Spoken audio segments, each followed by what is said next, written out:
तो आप सभी जितने भी सेकेंड ईयर के डियर स्टूडेंट हैं सबको वेलकम करता हूं। देखिए, मैंने बताया था कि आपको पहले मैं जो भी सेकेंड ईयर में सिलेबस में पढ़ना है उसको मैं एक क्वेश्चन के रूप में आपको प्रोवाइड कर दूंगा एक पीडीएफ में, ठीक है। और ये सारे जो है आपको ये जो पीडीएफ है nursingyan.com पर मिल जाएंगे जीएनएम सेकेंड ईयर में, ओके। और सब्जेक्ट वाइज वहाँ पे इम्पोर्टेंट क्वेश्चन दिए गए हैं।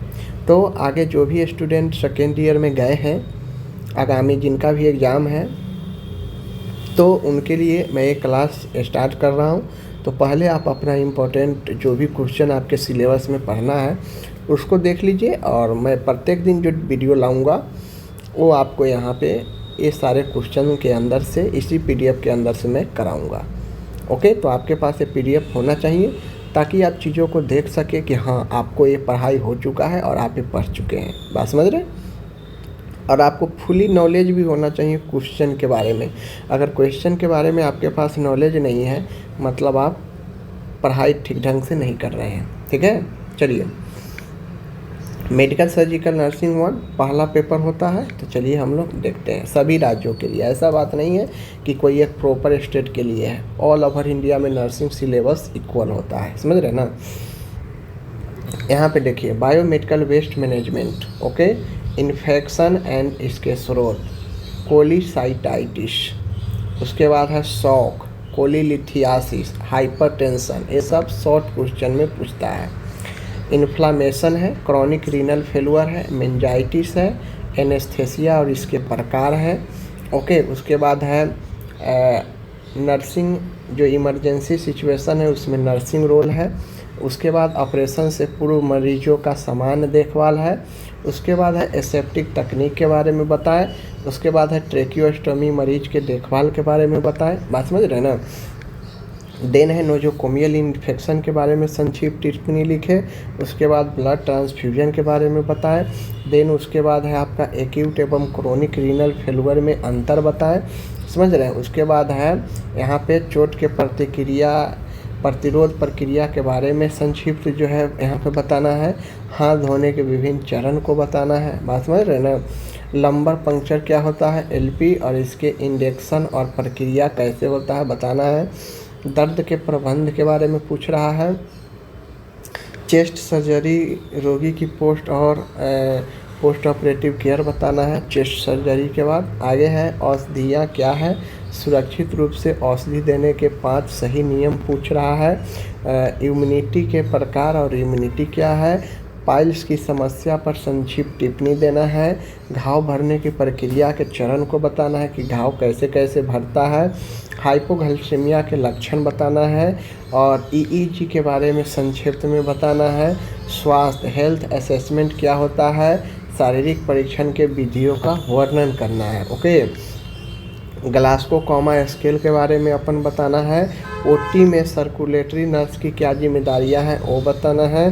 कोलिस्टोमी के देखभाल के प्रमुख बिंदुओं को लिखना है। यूटीआई इन्फेक्शन के बारे में अपन बताना है। हाइपोथायराइज्म को परिभाषित करें और चिकित्सीय लक्षण को बताएं, ठीक है। डायबिटिक रेटिनोपैथी के बारे में बताना है। देन उसके बाद एपेंडेक्टोमी के बारे में बताना है। उसके बाद है अपन यहाँ पे कि आप किस प्रकार से दर्द का आकलन करेंगे किसी मरीज के अंदर। ब्रोंकाइटिस के बारे में हमसे यहाँ पे पूछा जा रहा है। इलेक्ट्रोलाइट बैलेंस बॉडी में कैसे होता है इसके बारे में हमसे पूछा जा रहा है। पेप्टिक अल्सर के कारण चिकित्सीय प्रबंध, पेप्टिक अल्सर रोगी के नर्सिंग देखभाल, बात समझ रहे हैं ना। ये सब अब लॉन्ग क्वेश्चन है यहाँ से। कुशिंग सिंड्रोम को परिभाषित करें, कारण, लक्षण, डायग्नोस्टिक टेक, मेडिकल प्रबंध और नर्सिंग प्रबंध। जब भी आपसे कोई बीमारी के बारे में पूछेगा उसका कारण, लक्षण, निदान, मेडिकल प्रबंध, सर्जिकल प्रबंध, नर्सिंग प्रबंध, इन सब के बारे में पूछता है। लीवर सिरोसिस है, इसके कारण, चिकित्सीय लक्षण, डाइट में बदलाव, मेडिकल सर्जिकल और नर्सिंग प्रबंध, बात समझ रहे ना। डायलिसिस के प्रकार, हेमोडायलिसिस और पेरिटोनियल डायलिसिस के बारे में बताना है। निमोनिया क्या है, निमोनिया के कारण लक्षण प्रबंध पूछा जा रहा है। एक्यूट रीनल फेलुअर है, चरण लक्षण और प्रबंध बताना है। आगे है ओटी तकनीक क्या है, मेडिकल व सर्जिकल एसेप्सिस के बारे में बताना है। बात समझ रहे ना। सेरेब्रोवास्कुलर जो है एक्सीडेंट जिसे स्ट्रोक बोलते हैं, इसके बारे में डिटेल से बताना है। हर्निया के बारे में बताना है अपन, ठीक है। हेपेटाइटिस के बारे में जो है यहाँ पे कंप्लीट बताना है। उसके बाद है जेरिएट्रिक नर्सिंग केयर के बारे में जो है अपन बताना है, समझ गए। उसके बाद है आंतों में रुकावट के बारे में जो है डिटेल से लिखना है। आंतों में रुकावट के जो सर्जिकल प्रोसेस होता है उसका देखभाल है। आगे है पीलिया जॉन्डिस के बारे में डिटेल से बताना है। उसके बाद है बेहोशी अनकॉन्शियस पेशेंट, इसके चिन्ह लक्षण और इसके प्रबंध बताना है। पेरिटोनाइटिस, पेरिटोनाइटिस का क्लिनिकल लक्षण और नर्सिंग केयर बताना है। ओके।